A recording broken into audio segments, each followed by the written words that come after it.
চেন্নাই শেষে আমাদের এবারের target Hyderabad. We're currently cruising towards Hyderabad at a speed of 840 kilometers per hour. And we are currently 300 kilometers from Hyderabad.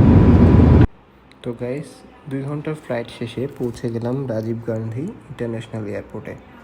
পরিচ্ছন্নতা, যাত্রী সেবা ও ব্যবস্থাপনায় ভালো র্যাঙ্কিংয়ের জন্য ভারতের অন্যতম সেরা এয়ারপোর্ট একটি। তো ওই এয়ারপোর্ট নেমে আমরা আমাদের কুইক ট্যুরের ডেস্টিনেশনগুলো ঠিক করে নিলাম।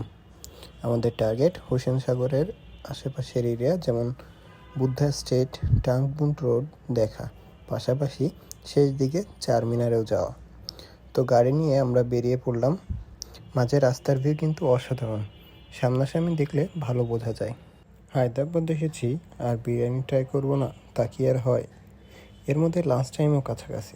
আমরা ব্রেক নিলাম গাছিবাউলির শাহগাঁওসে। তো খাবার অর্ডারের 10 মিনিটের মধ্যেই খাবার চলে আসলো। এখানে নাকি সবসময় রান্না হতেই থাকে, নিচে থেকে উপরে আসতে আসতেই টের পেয়েছিলাম। বিরিয়ানির সাথে এখানকার ফেমাস কুবানিকা মিঠাও ট্রাই করলাম। শুকনো এপ্রিকট দিয়ে বানানো খুব বিখ্যাত একটি মিষ্টি এটি। খাবার খেয়ে বেরিয়ে পড়লাম আমাদের গন্তব্য হোসেন সাগর ও এর আশেপাশের এলাকাগুলো দেখতে।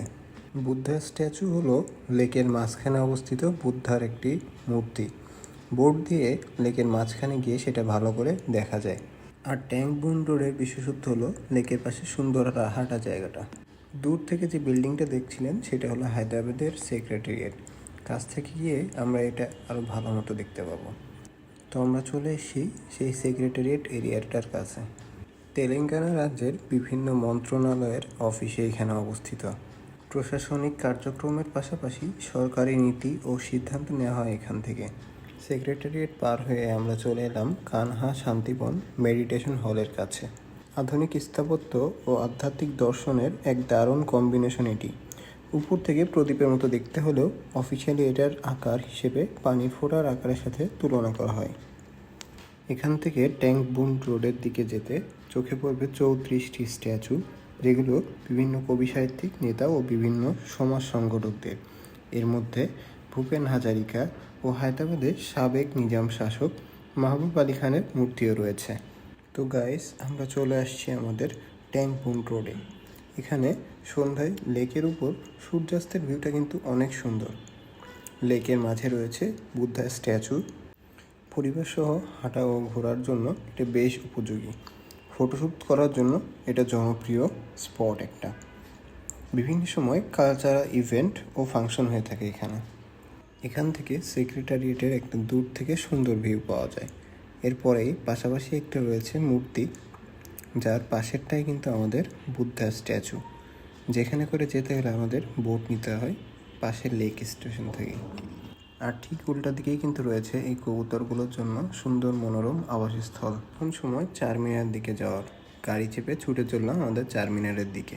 হোসেন সাগর থেকে চারমিনার আসতে সময় লাগে 20 থেকে 25 মিনিট। চারমিনার হায়দ্রাবাদের সবচেয়ে পরিচিতি প্রতীক, যা 1591 সালে নির্মিত হয়েছিল। এখানের লাল বাজারের অর্থাৎ চুরি বাজারের চুরি, বিয়ের গয়না, কাঁচের জিনিস খুবই বিখ্যাত। খাবারের মধ্যে হায়দ্রাবাদি বিরিয়ানির পাশাপাশি ইরানি চা, ওসমানি বিস্কিট আর রমজানের সময় হালিম খুবই বিখ্যাত।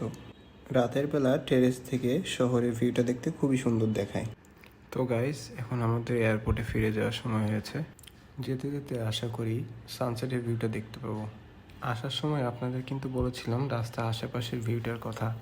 এখন আশা করি আরও ভালো মতো বুঝতে পারবেন, দেখতে পাবেন। সুন্দর ব্যাকগ্রাউন্ড পেলে সেখানে কি আর ছবি না তুলে থাকা যায় বলেন।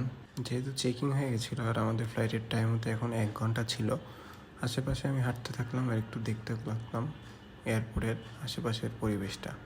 তবে আমার এবারে গেটটা ছিল এয়ারপোর্টের একদম শেষ প্রান্তে। এবার প্লেন টেক অফের সময়। 2 ঘন্টা ফ্লাইট টাইম শেষে আমরা পৌঁছালাম নেতাজি সুভাষচন্দ্র বোস এয়ারপোর্টে।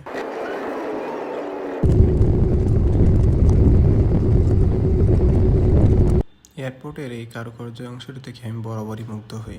তো গাইস, এখন বাড়ি ফেরার পালা। দেখা হবে আপনাদের সাথে পরবর্তী ভিডিওতে। সে পর্যন্ত ভালো থাকবেন, সুস্থ থাকবেন।